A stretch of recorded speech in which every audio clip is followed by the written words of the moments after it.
Yo, what's up? It's your man DJ D-Wrek, and you are watching Livin the Hustle. Yeet!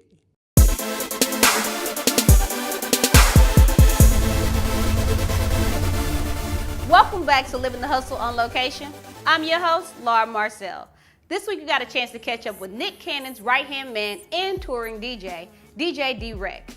We talked about his upcoming projects, how it goes down in the DMs for him on his social media, and how Wildin' Out has been such a success, and the magic behind him and Nick Cannon's business relationship.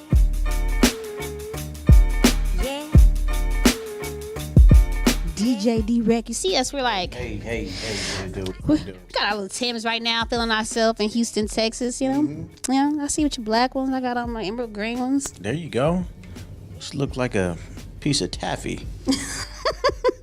Now tell me a little bit about your experience as a DJ, because I know a lot of people right now, the art of a DJ, some people would say, has been lost, because now you have the DJs that are just Serato only. They don't really know how to spin or old school wax. Tell me about your experience and what you think about the new and up and coming DJs.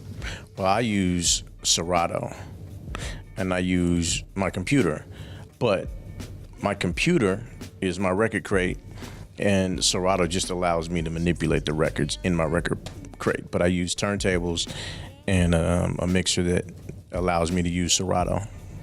So, I mean, I'm, in this world of technology, I'm still a purist when it comes to DJing. But I mean, it just doesn't make sense to carry around record crates.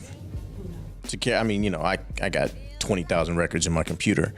Now to carry 20,000 records, not that you ever play 20,000 records, but I'm just saying to carry 100 records to a gig, pieces of vinyl is crazy, So how long have you been a DJ?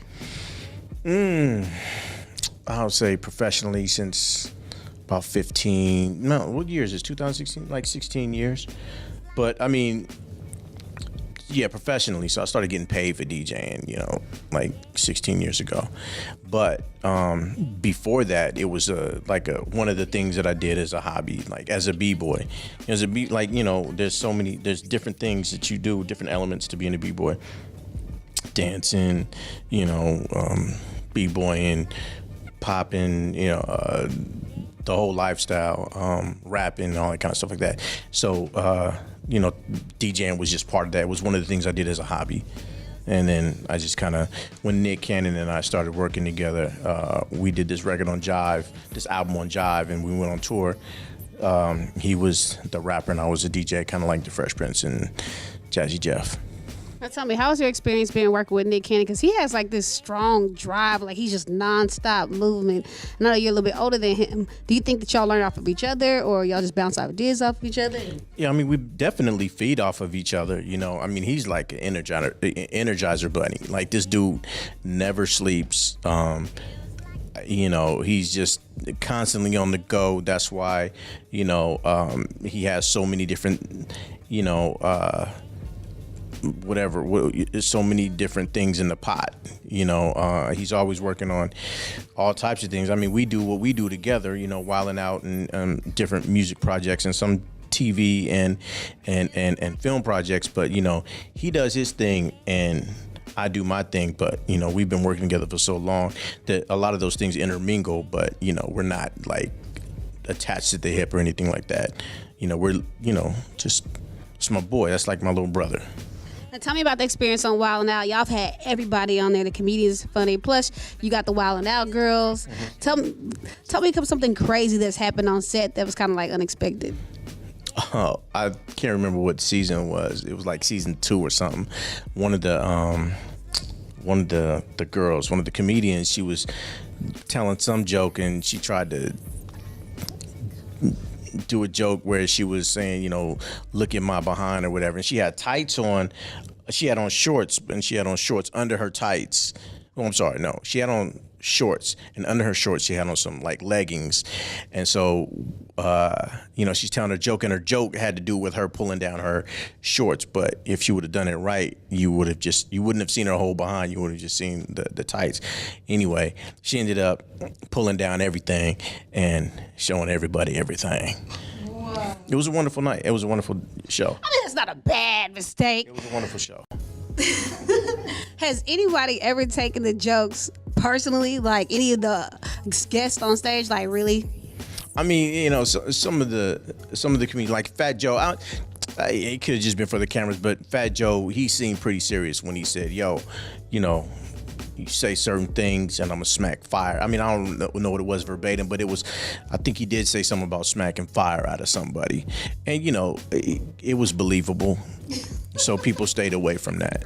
Now I have to ask you, with you being on TV and people noticing you, I know that they follow you on the Snapchat, I know they follow you on social media. What kind of crazy things do you get in your DMs? Because I know it goes down in the DMs.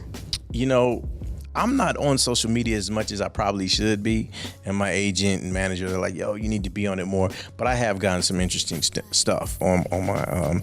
You know, you get the nude pics, you get the stupid questions. You know, just people say stuff just to see if you're gonna, you know, react. And sometimes, like I'll respond just to play around or whatever, just to like what's the word I'm looking for? Just to entertain myself. You know, one time one girl said something.